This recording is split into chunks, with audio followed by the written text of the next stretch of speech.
Hey guys, how's it going? Here we've got another Dormeyer that we're working on here. This is a Dormeyer model 4200 Power Chef mixer, and this one is getting completely restored. We're powder coating this a really cool kind of blue. I think it's a turquoise-ish color actually. I can't recall. Oops, I see it's already turned on. This one was sent in by Ken, and we're gonna go and make this look pretty for him. This is one of the interesting ones. It's kind of like the 4300, but again, it's kind of different.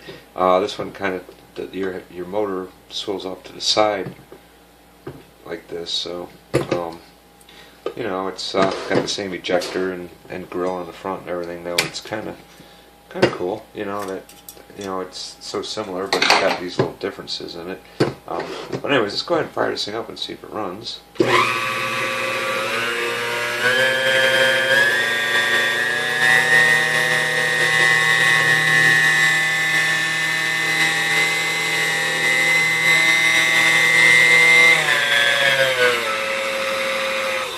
Alright, yeah, it seems to run at a steam up a little bit higher. This is going to end up with a black cord, black knob, and a black handle on it here to go with the color that's going on here. I think it's going to be a good match over there, so that definitely needs a little lubrication.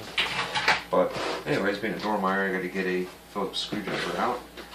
Since I think they were one of the first ones to use Phillips screws on their machines. Got a couple Phillips screws here holding the handle on. I think almost every other screw on here is still your standard slotted. Let me get some down here for parts.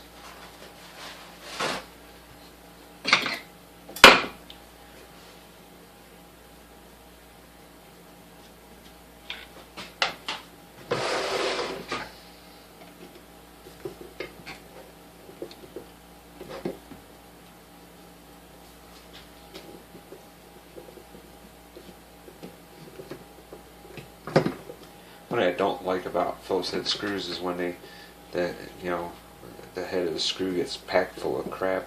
It's hard to clean it out to get your screwdriver in there. Not like a slotted where you can just scrape your slot out. So you got to kind of dig at it a little bit. But anyways, let's get our handle popped off here.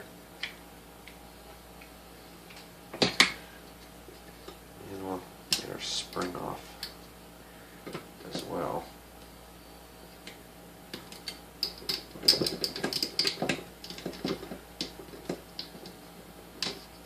Alright, that's it. I'm going to take this off and then this nut here, and we'll be able to lift our top cover off.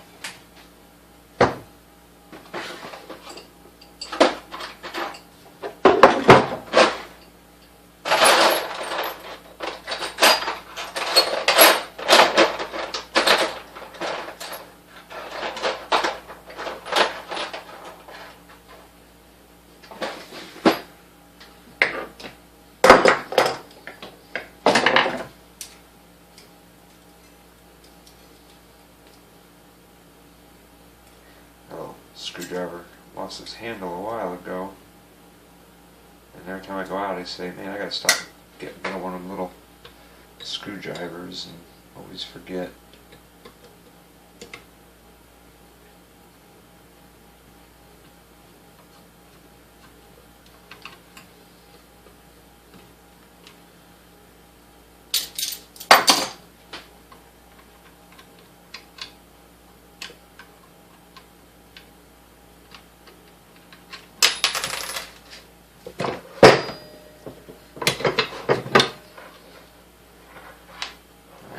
Take the set screw right out of there, because if not, it likes to still hang up in here.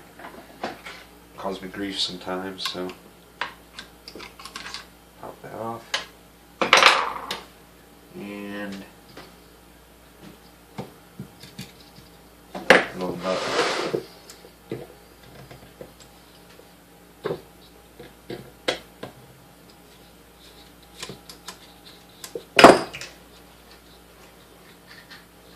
Set this thing down for my parts in front of my tools on it.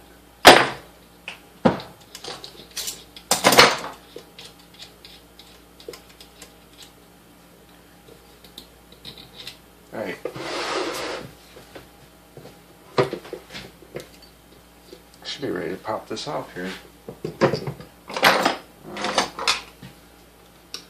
little assistance.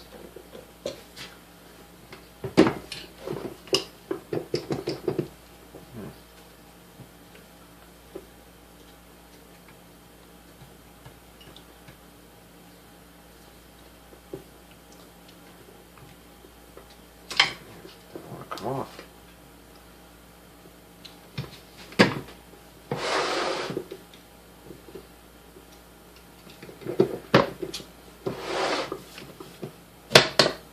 There we go. Oh, I can see why. There's a bunch of crud everywhere in here holding it together. Alrighty, well, that's fine. I'll have to take this off, and this will have to come off. So we can powder coat the rest of that. Alright, let's start disassembling right here at the gearbox on this one.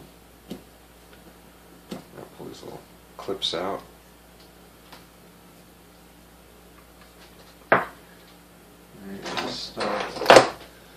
Just had a, I guess I didn't, because I thought I just had my screwdriver in my hand, but apparently not.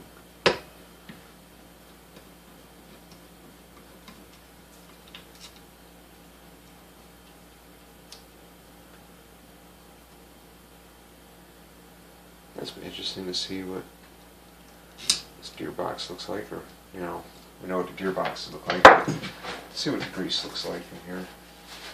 It's always interesting.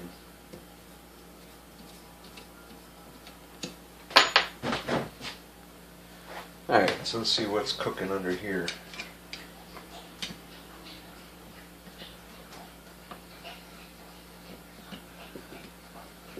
See, there's a lot of buildup on here. I mean, on the top of these shafts and everything too.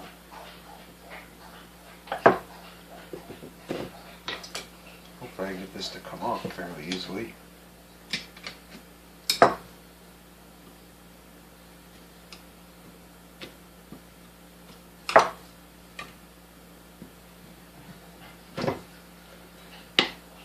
Yeah, see, it's hitting that buildup on this shaft here.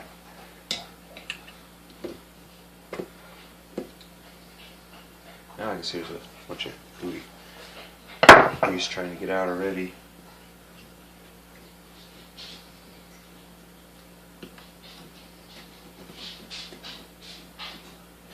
This thing's definitely seen some use, I can tell you that. It'd be nice to get it looking good and put back into use again.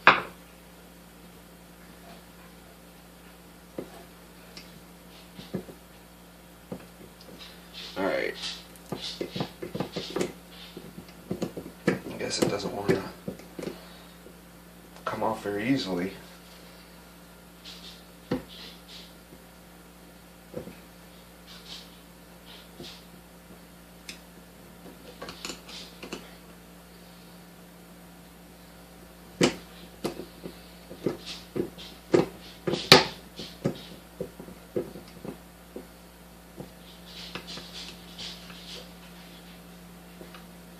It's got all that buildup on the shafts is holding it up, I think.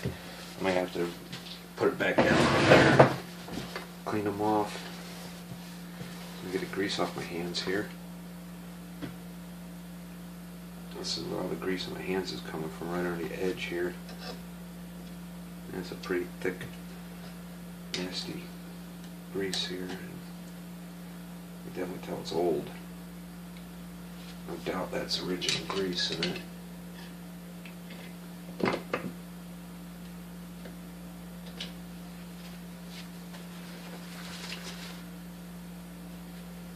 Alright. Let me see if I can scrape some of this crap off of here. You see where these turn black on the top? I think that's all just build up.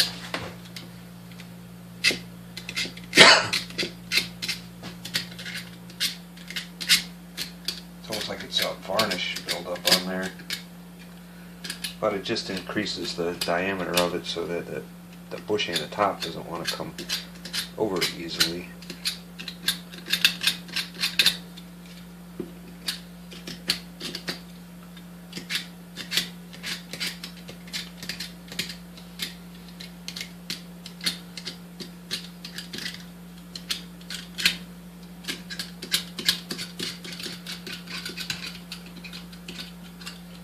Alright, let's try that. I gotta start from scratch here.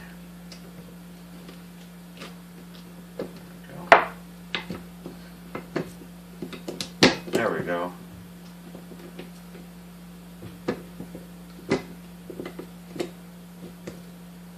Now we got her. Yep. Definitely old. Worthless grease here. And that's probably why, I'm going to say that's probably why it, was having trouble, going through all the speeds. You couldn't get it up too fast because it was just really bogging down with all this grease. So I'll leave that there. See if I can get either of these out now. Alright, got this one out.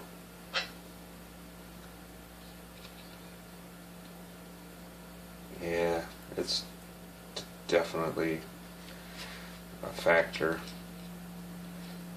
It's so thick, I mean, it's got to be hard to turn.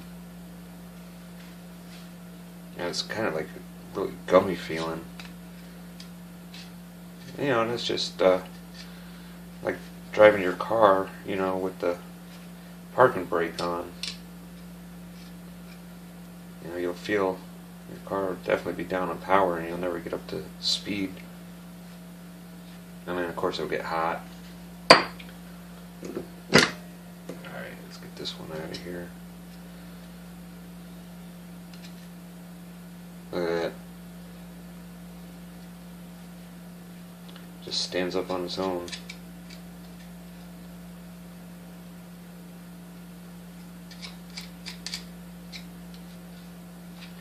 Yeah, I'm not trying to get every bit of grease off of these right now. The greaser will take care of that. I'm just trying to get the bulk of it so when I grab it, I don't end up with, a handful of grease again.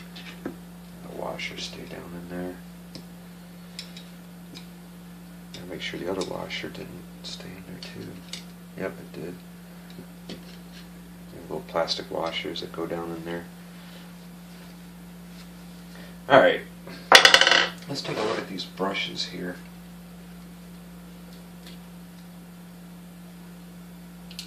Alright, that looks decent.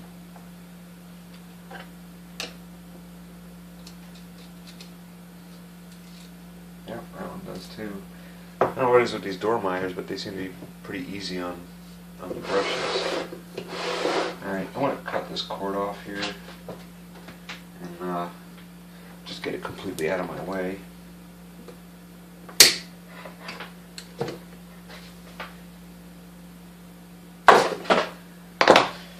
Alright, next step, I'm going to separate both these motor halves, and if you remember on the 4300s, this is a little more open here, and there was a nut here that you take off and a screw on the bottom. Well, this one's got a screw here, and I believe it's got a screw on the bottom as well. I take it off the stand. Yeah. See, it's almost the same setup down here. You got the screw and this long slot in the bottom. But on the top here, I'm going to set this down. Being that it's coming apart, make sure you guys can see here. Move some stuff out of my way. I'll take the screw out of the top.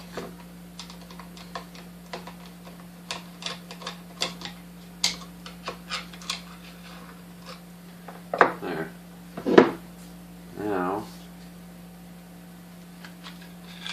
separator has, and you notice the cord on the 4200 goes through the back instead of on the bottom like on the 4300, so that's another difference there. Alright, we're going to take this whole speed assembly out here because you can't have that in there when we powder coat this. And that's covered with a big thick layer of grease as well.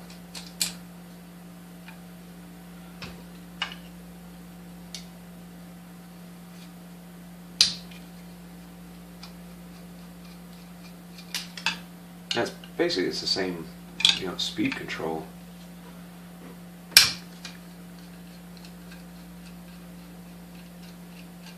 And the same really tight screws that hold it all together too. Got the screw on the side that basically holds everything in. Once you take that out, it's got your little thing that slides in and out of there.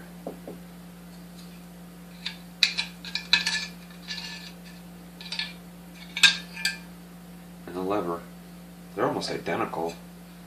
There's only a few, really just a few differences on here. And the, I mean, for a while, I mean, I saw so many 4200s, but never, you know, once in a great while at 4300.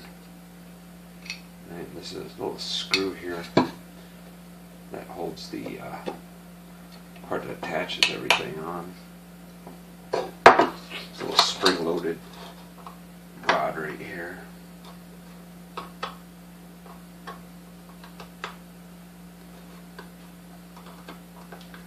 And for whatever reason, I can't fit my screwdriver in this little screw.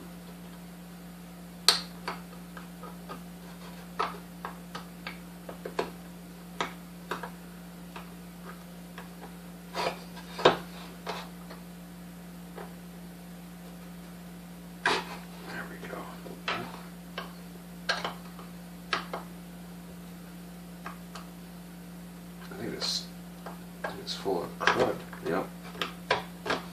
There we go. Let's get it cleared out.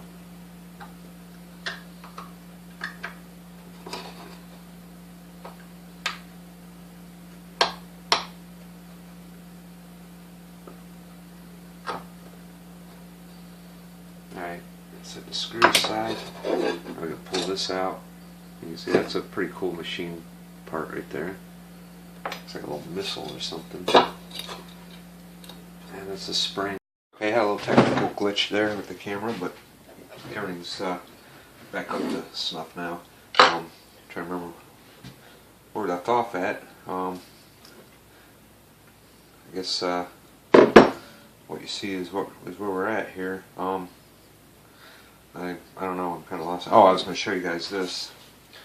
Check that out, a capacitor. Or the resistor right there. It says Milwaukee right on it. So that was kind of cool. But yeah, I want to go and pop this off here. The little governor action on there.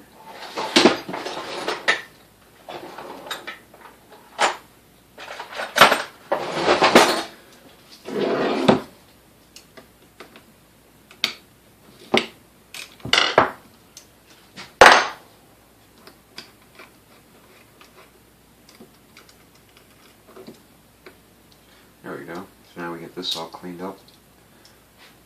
Look underneath there. I mean, it's still nice and shiny.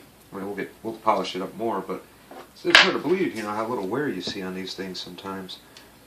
All right, let's. Oh, that wire nut came apart.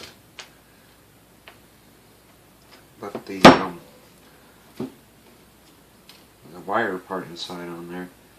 Get out our secondary brushes. All right, well, we're about ready to tear this one apart. I got to, I still haven't dug up my wrench that fell back there. I always forget about it. I should probably, if I was smart, I would just go and do it right now. But apparently I'm not that smart. I know it's back there somewhere, but there's just a bunch of, that's like a catch-all corner.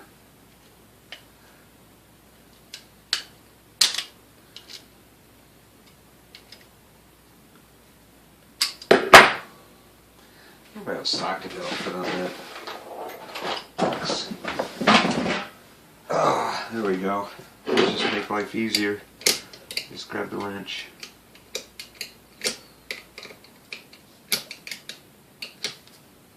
Look at that. So much easier.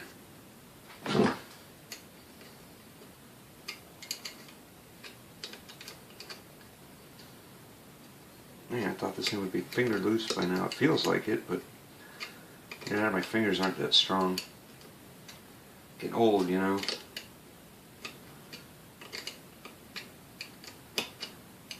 Yeah, I used to do construction work for a living. I was, you know, mostly a finish carpenter, but I did a lot of other stuff. I did roofing for quite a few years as well, and you know, hung drywall before and stuff. Whatever was, you know, available when I needed something to do.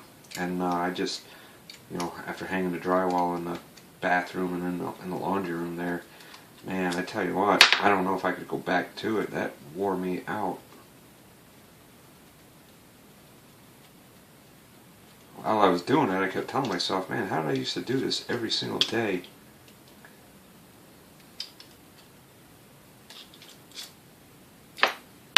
You know, and even doing like the finish carpentry. Oh yeah, fall on the floor. I'll do that in a minute. Even doing the finish carpentry, you know, there were times we'd have to carry, you know, doors upstairs for, you know, some of these big houses that we did, and you know, some of these houses were huge. They had like 18 doors just upstairs, and you know, you had to carry them up there, you know, up the steps, solid doors that weighed a ton, and yeah, I just kept telling myself, how did I ever do that before? I think I've just been away from it for so long now. Alright, come on, separate you.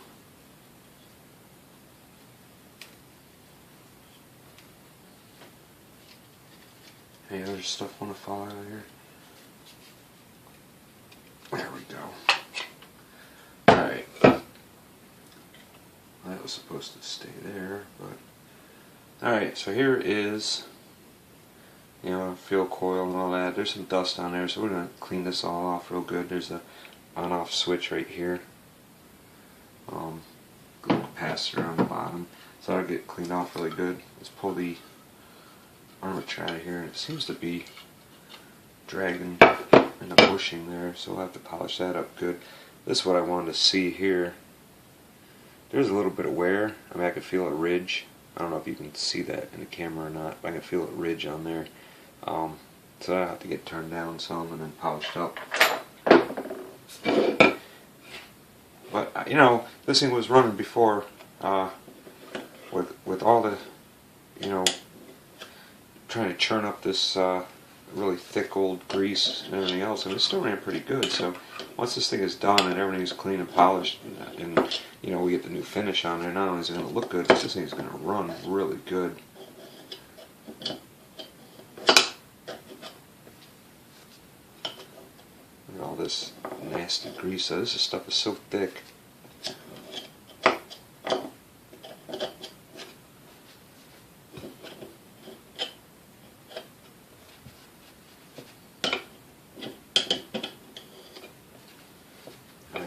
Get this ball bearing to come out of here. It's probably glued in there with grease, but I gotta get it out because I don't want to lose it. There we go.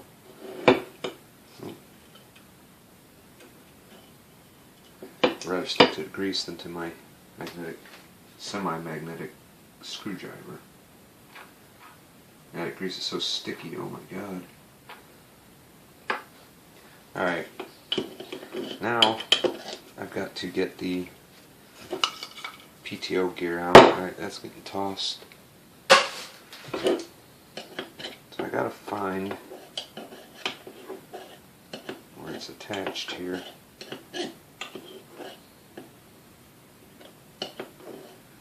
Through all this grease. I keep scraping. I find the set screw. There it is.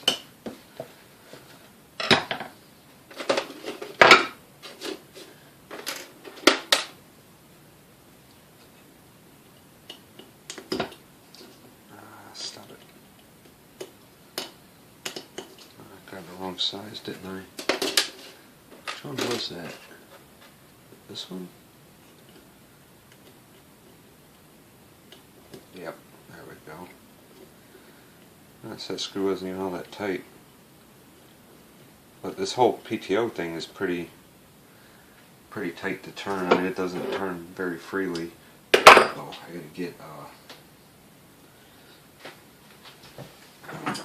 gotta get this off of here.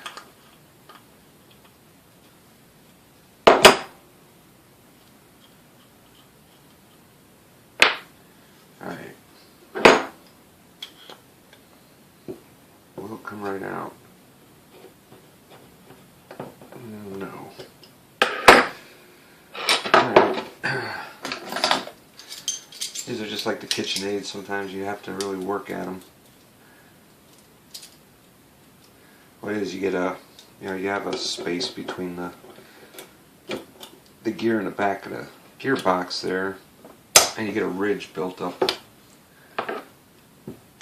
and you got to get it past that. Wow, that sucker is tight on the gear too. I mean, it doesn't even want to just fit that well in the gear. There we go. I got it somewhat loosened up. Now hopefully we can pull it right out.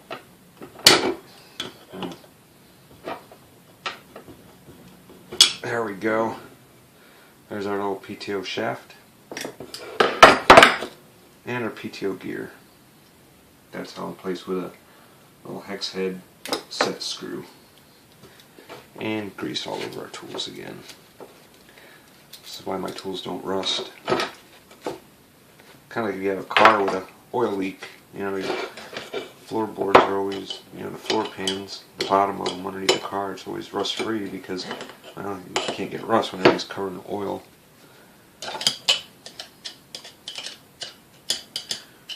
Or you just do what I do, go down south and buy a car.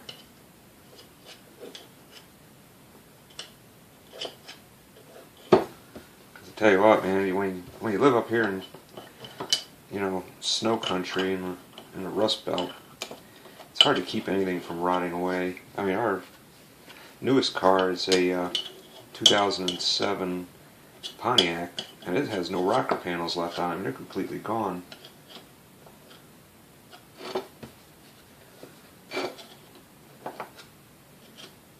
You know, in our other vehicles, the Jeep will probably end up like that soon. We had 93 Grand Cherokee. It's the Grand Wagoneer edition, which was only made in '93 in the ZJ model. I guess Chrysler wanted to cash in on all the old Grand Wagoneer buyers, so they dressed up a ZJ with wood grain and threw every option in it and overpriced it and sold like 6,000 of them, and that was it. So, but we happen to have one of those. It was my brother's Jeep, and he passed away. And my parents had it for a while, sitting in the yard, and they tried to sell it, but because of the fact that the front pinion rusted in it, nobody bought it. So we went down and got it. And the other vehicle we have is the one I've been working on.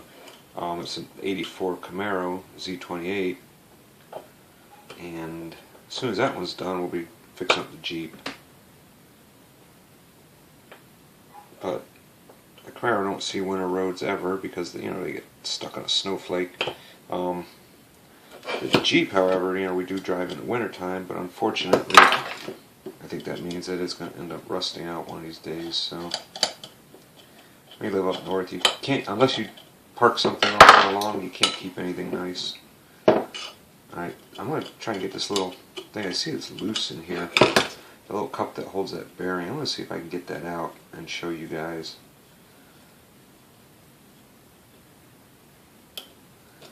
I'll take out my little thrust adjustment there and see if I can poke something in there and get that out. This is what I was talking about. Sometimes they come right out, and sometimes they fall down inside and disappear. Where the heck did that go?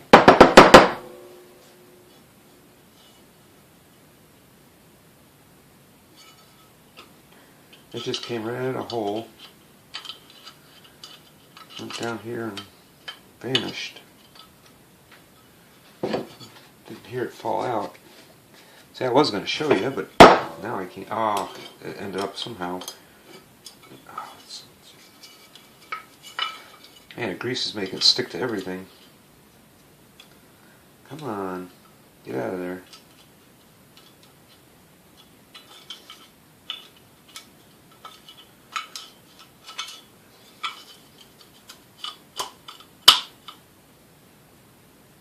Oh, here we go, it's stuck to the top now. Let me get an idea how sticky that grease is. This is a little part that goes up inside there. It's like a little cup that holds that ball bearing, and then your thrust adjustment screw, hits this and just moves this in and out. Sometimes these things don't come out for nothing. They're really in there good, and other times they fall right out. So I always check them to see if they're loose, and even when I put them in and out of the oven, I always keep an eye on it to make sure that it's still in there.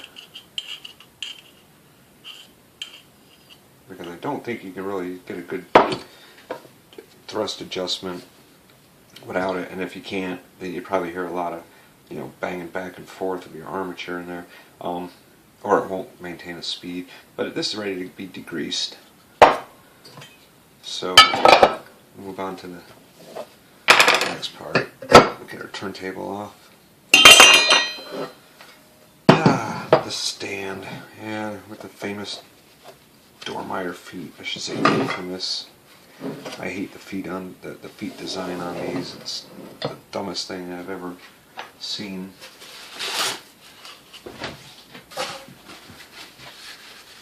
I have to replace it with weather strip because there's really nothing else I can find, and these are always so brittle and dry you can't really reuse them. But for now, let me take this neck off. This had, oh man, that's not going to want to come off very easily.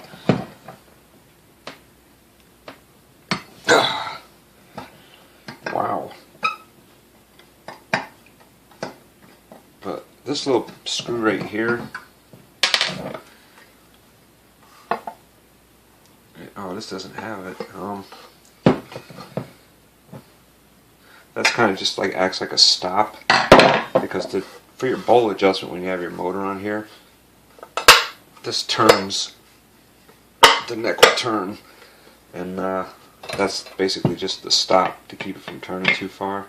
And I'm going to take this one out first. This one right here has got a spring and a bigger ball bearing in it, and that's what keeps the tension on there as you rotate it. Can you guys even see what I'm doing? Oh, perfect, yeah. Let me move this up a little bit. That's what keeps the tension on it. Once I take this out, you'll see I'll be able to turn that thing all over the place. And that wasn't as rusty as I usually see. Alright, there's the spring. And the bearing didn't come out, so it's probably rusted up in there. But now you see how easily this moves. Oh, that bearing's not coming out. And then this last screw here is what holds the neck to the base.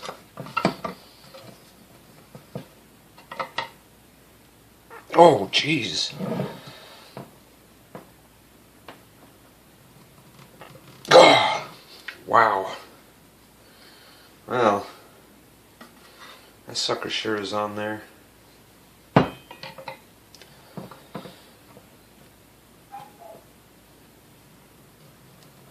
Oh, man.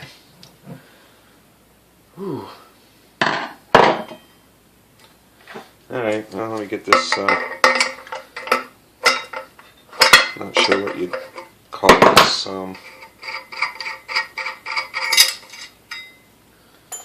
this is the, part where it's not a bearing, it's just like a hole that the turntable pin goes down into.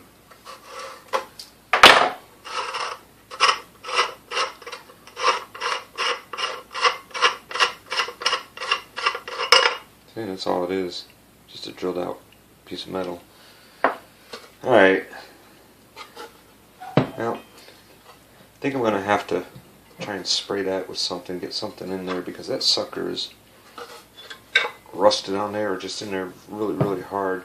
So I'm going to see if I can get something in there, and then once that's out, I just got to bend these tabs out and pull these feet out, and then this will be stripped down and ready to go too. Other than that, all I've got is, degrease those parts, and I've got 6 rivets I got to grind off here so I can get this label off, and then this will be ready to go. So we'll come back after we get everything all cleaned up, polished up, powder coated, and ready to be put back together. Alright, I had to put this in my lap and get 2 hands on that big old screwdriver and really, grunt and groan and reef on it, but I did get it off, and you can see the rust that's on the outside. This is the part that goes in there, so that doesn't help your turning, and I did get that ball bearing out too. So this has 3 screws that hold on. We'll take that off, and then this will be ready to go.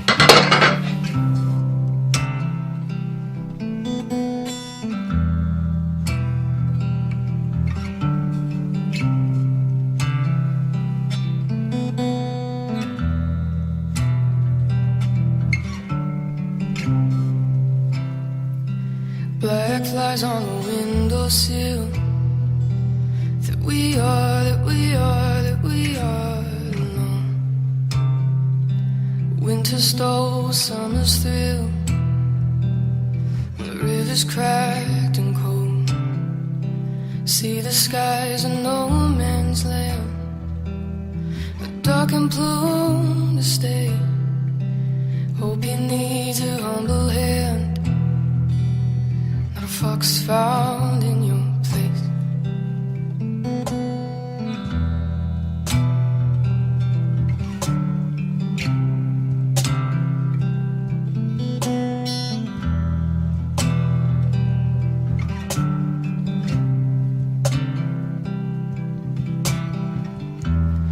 No man is an island. Oh, yes, I know. But can't you see? Oh, maybe you were the ocean, and I was just a stone.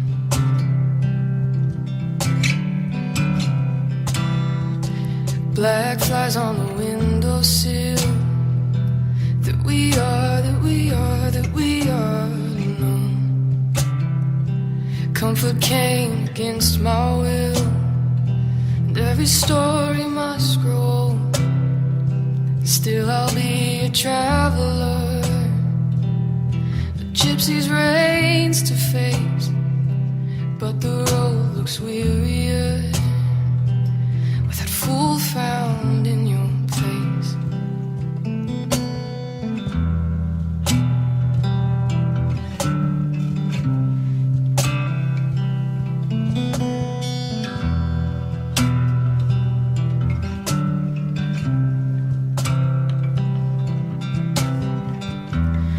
No man is an island. Well, this I know. But can't you see? Maybe you were the ocean, and I was just a stone.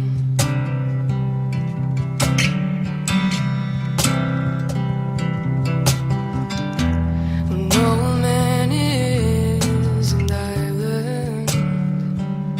Well, this I know, no. But can't you see? Maybe you were the ocean, and I was just a stone.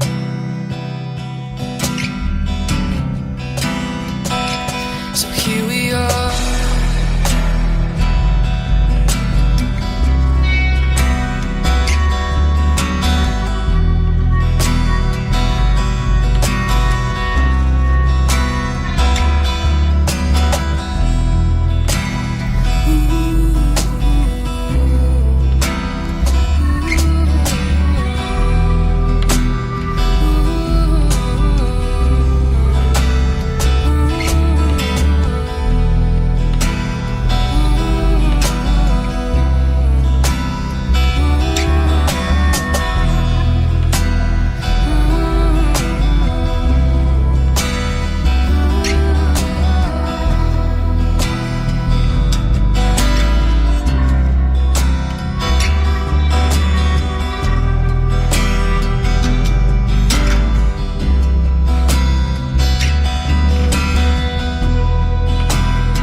beg your pardon, and I don't wanna ask you why.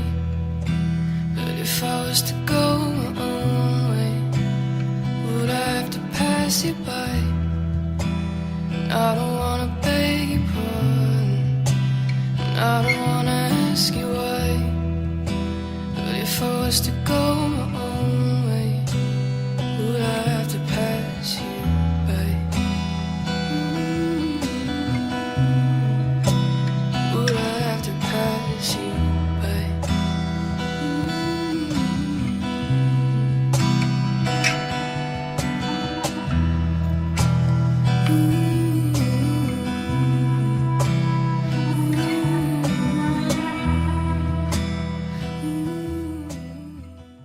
Alright, we got this one wrapped up. You guys are going to have to let me know what you think of the color on here. I'm not sure if you can really see the effect of it. I mean, it looks like, just turquoise color, but it's actually called seafoam sparkle pearl, or seafoam pearl, seafoam sparkle, something like that. But it's got a really subtle pearl in the finish on here. It's got a nice glossy finish, but I don't know how well. Let's see if I can get this to focus here. I don't know how well you can make out the actual effect of it, but I mean it is subtle, like I said, but in person it looks really good. We got the knob here and the handle painted up black, and then these were, of course, they were prepped and then sprayed, and then they were put in the oven.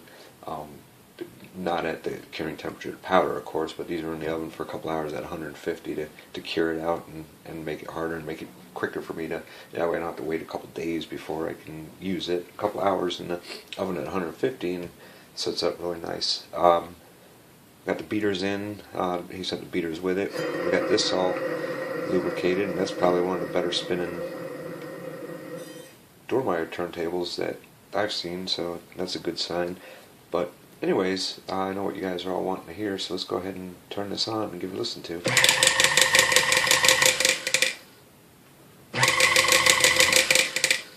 The heck is that?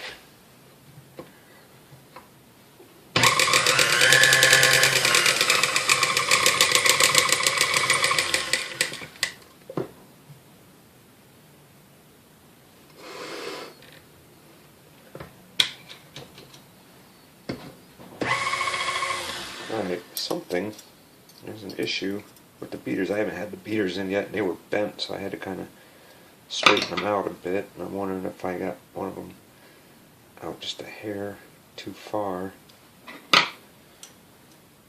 Yeah, you can see this one right here swoops way out. It's got to be a beater ticking issue, because it doesn't make it when the beaters aren't in it. So let's pop it back in and try it again, see if we can get it right here. That's the first time I ran it with the beaters in.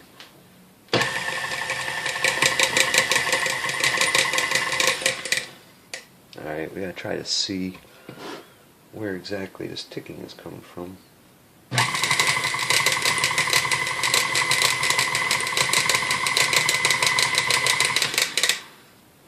I'll just pull one out.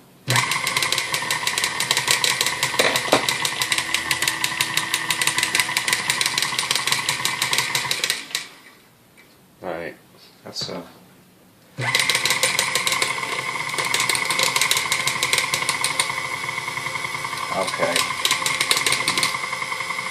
So there seems to be an issue with the beater ejector making that noise.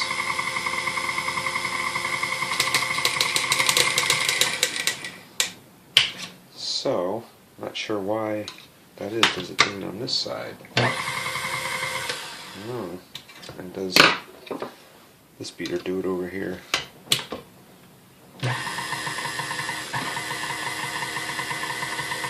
Okay, so it's only with this beater on that side, so I'm not sure what the issue is. Alright, oh, one beater doesn't like that side. I didn't think these Dormeyers had a left and a right. They're not marked in any way. We do got our timing spot on, so I'm not sure why the one beater is making noise against that, I'm going to have to take a look at the shaft on the beater a little bit better here. But anyways, let's go run it through the speeds.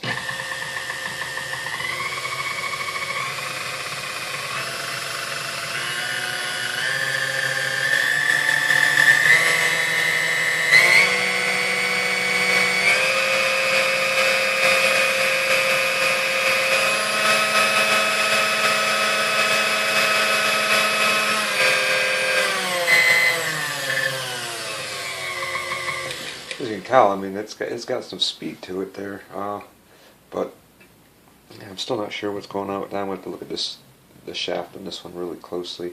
But anyways, I'll go ahead and look and take a look at that and see if I can figure that out.